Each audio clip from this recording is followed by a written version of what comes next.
सो hello everyone. इस video में हम लोग देखेंगे UP triple S C ADO cooperative vacancy के बारे में बात करेंगे। टोटल पर कितने होने वाले हैं, इसका सिलेबस क्या रहेगा और ये वैकेंसी कब तक आएगी इसके बारे में बात करेंगे। ठीक है, साथ ही साथ हम लोग बात करेंगे इसका पीटी कट ऑफ के बारे में बात करेंगे, कितने नंबरों को वालों को इसमें चांस मिलेगा इसके बारे में बात करेंगे। ठीक है, और इसमें एलिजिबिलिटी देखेंगे, इसमें एलिजिबिलिटी क्या क्या रहेगा।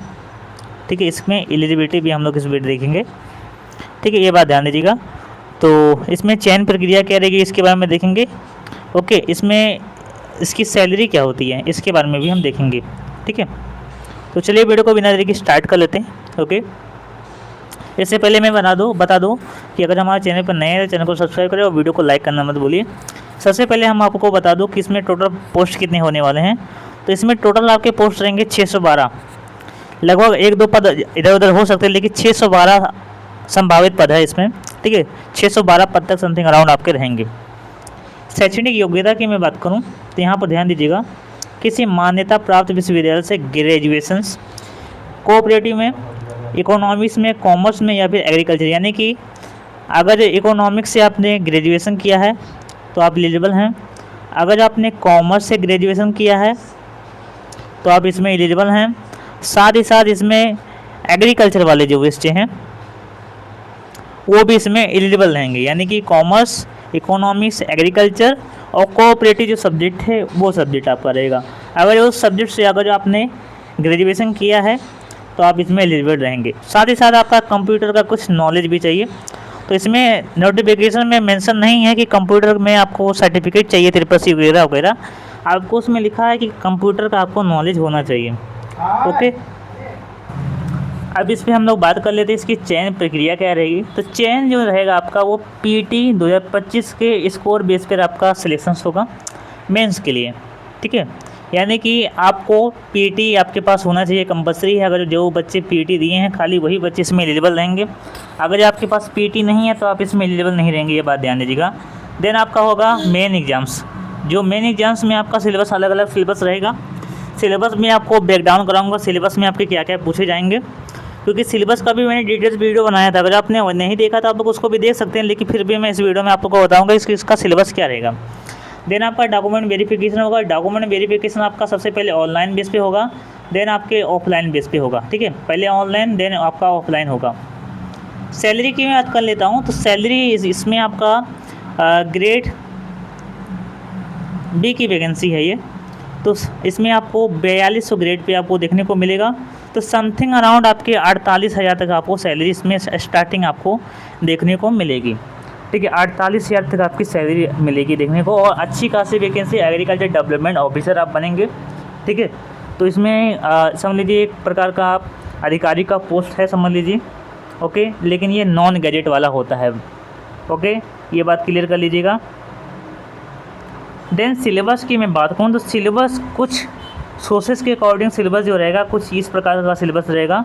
आपका जनरल स्टडीज़, सामान्य हिंदी और रीजनिंग, गणित और आपका कोऑपरेटिव सब्जेक्ट, ये आपका 5 सब्जेक्ट आपका होने वाला है।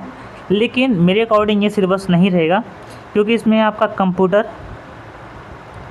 प्लस आपका यूपी जीके, ये आपका 2 सब्जेक्ट तो आपका क्लियर रहेगा ही रहेगा। बाकी इनमें से आपका सामान्य हिंदी हो सकता है कि सामान्य हिंदी भी आपका रहे, रीजनिंग, मैथ, ये सब भी आपका रहेगा, बट वो जीएस मतलब जनरल स्टडीज़ में आपको काउंट होगा।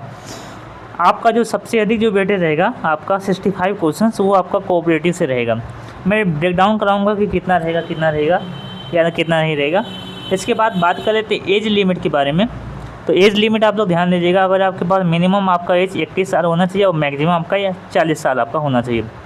इस कैटेगरीज में अगर आप लोग आते हैं तो आप लोग इसमें एलिजिबल हो रहेंगे।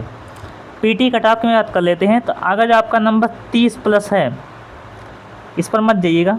ठीक है, इस पर मत जाइएगा। 30 प्लस अगर आपका नंबर है तो आप लोग एडीओ कोऑपरेटिव में एलिजिबल रहेंगे। ठीक है, 30 प्लस नंबर है तो आप लोग एलिजिबल रहेंगे, इसमें आपको चिंता करने की आवश्यकता नहीं है। ठीक है, देन बात कर लेते हैं इसका डिटेल सिलेबस के बारे में और एग्ज़ाम पैटर्न के बारे में।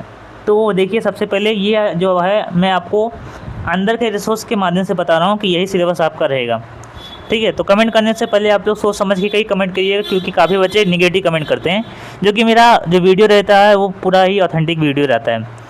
तो आप लोग जो भी कमेंट कीजिए आप सोच समझ के ही कमेंट कीजिएगा। तो सबसे पहले जो आपका सिलेबस रहेगा उसमें एग्ज़ाम पैटर्न जो रहेगा उसमें MCQ बेस पे आपका पेपर होगा। इसमें आपके 100 क्वेश्चन रहेंगे और 100 मार्क्स का आपका होगा। इसमें नेगेटिव मार्किंग भी रहेगा 1/4 का, 0.25 आपका नेगेटिव मार्किंग पर क्वेश्चन पर नेगेटिव में कटेगा। ठीक है, सबसे पहले सिलेबस में आपका क्या रहेगा, तो आपको सब्जेक्ट रिलेटेड नॉलेज, ये बात ध्यान दीजिएगा, सब्जेक्ट रिलेटेड नॉलेज यानी कि आपका कोऑपरेटिव एंड रूरल डेवलपमेंट रहेगा, जो कि आपका एक्सटेंशन का पार्ट है। अगर आपने एग्रीकल्चर पढ़ा है तो एक्सटेंशन के बारे में जानते होंगे। अगर बीए भी पढ़ा है, बीए में बीकॉम्स या भी इकोनॉमिक्स पढ़े होंगे तो वो बच्चे भी एक्सटेंशन के बारे में जानते हैं और रूरल डेवलपमेंट के बारे में जानते हैं। ठीक है, तो ये सब आपको पढ़ना पड़ेगा। इसमें सबसे पहले जो रहेगा आपका कोऑपरेटिव मूवमेंट एंड हिस्ट्री, इसमें आपको origin, historical development of cooperative in India, philosophy, course, principle and values of cooperation, ये सब आपका रहने वाला है। इसके बाद स्ट्रक्चर ऑफ कोऑपरेटिव इंस्टीट्यूशन, आपका 3 tier सिस्टम जो आपका होता है, PSCS होता है जो कि विलेज लेवल पर काम करता है, DCBS जो होता है आपका जो कि डिस्ट्रिक्ट लेवल पर काम करता है। इसके अलावा स्टेट लेवल पर जो काम करने वाले कोऑपरेटिव बैंक्स होते हैं उसके बारे में आपको पढ़ना पड़ेगा। लीगल फ्रेमवर्क में आपको पढ़ना पड़ेगा, आपको यूपी कोऑपरेटिव एसोसिएशन एक्ट के बारे में पढ़ना पड़ेगा इसमें। ठीक है, रिलेवेंट इसके रूल्स के बारे में पढ़ना पड़ेगा, जैसे रजिस्ट्रेशन के बारे में, मैनेजमेंट के बारे में, ऑडिट क्या होता है इसके बारे में, डिसोल्यूशन के बारे में, ये सब आपको पढ़ना पड़ेगा। देन आपका यूनियन मिनिस्ट्री ऑफ कोऑपरेशन में आपको पढ़ना पड़ेगा। इसमें आपको formations, objective and recent initiative like Sahakar and Samriddhi, ये पढ़ना पड़ेगा आपको।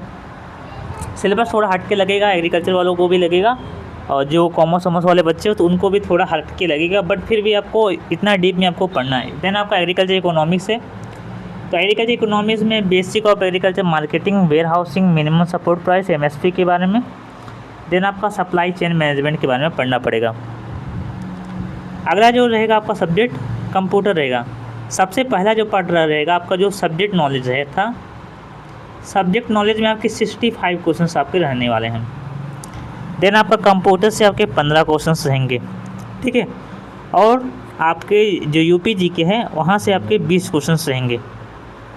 तो कंप्यूटर में 15 क्वेश्चन में आपके hardware and software, office automation जैसे MS word, MS access, PowerPoint, ये सब पढ़ना पड़ेगा। इसका फार्मूला क्या होता है, शॉर्टकट क्या होता है, ठीक है, फॉर्मेटिंग डाटा क्या होता है, ये सब पढ़ना पड़ेगा। इंटरनेट एंड कम्युनिकेशन के बारे में पढ़ना पड़ेगा, www, web browser, email operations, IP address and search engine के बारे में पढ़ना पड़ेगा। डिजिटल गवर्नेंस एंड इनोवेशंस के बारे में भी पढ़ना पड़ेगा आपको। इसके अलावा e-governance initiative in Uttar Pradesh, digital payment method and basic cyber security awareness के बारे में भी पढ़ना पड़ेगा।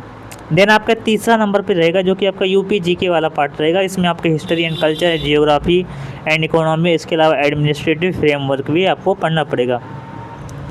एडमिनिस्ट्रेटिव फ्रेमवर्क में आपके पंचायती राज जो होता है इसका स्ट्रक्चर पढ़ना पड़ेगा, एडमिनिस्ट्रेटिव डिवीज़न के बारे में पढ़ना होगा, लोकल गवर्नेंस पॉलिसीज के बारे में भी पढ़ना पड़ेगा जो कि UP की है। इसके अलावा आपका करंट अफेयर्स का भी थोड़ा बहुत वेटेज रहेगा, यहाँ पर ध्यान दीजिएगा। जो भी आपकी करंट अफेयर्स से लगभग 3 से 4 सवाल आपके पर मतलब एग्जाम्स में आपके पूछे जाते हैं। जो भी UP TSS एग्ज़ाम करवाता है उसमें हमेशा 3 से 4 क्वेश्चन करंट अफेयर्स से रहते हैं। जो सबसे अधिक जो प्रायोरिटी दी जाएगी इसमें उत्तर प्रदेश कोऑपरेटिव लॉज के बारे में दिया जाएगा, और सेकंड आपका जो है स्टेट एग्रीकल्चर डाटा के बारे में पढ़ना पड़ेगा। जैसे एग्जाम्पल के लिए आपका गेहूं का डाटा पढ़ना पड़ेगा, जैसे गेहूं के प्रोडक्शन में कौन है, प्रोडक्टिविटी में कौन सा है, इसका कितना मिलियन टन उत्पादन हुआ है, UP में कितना हुआ, इसका MSP प्राइस क्या है, ये सब आपको पढ़ना पड़ेगा। ठीक है, तो इस वीडियो में बस इतना है। Thank you so much for watching this video. धन्यवाद, टेक केयर।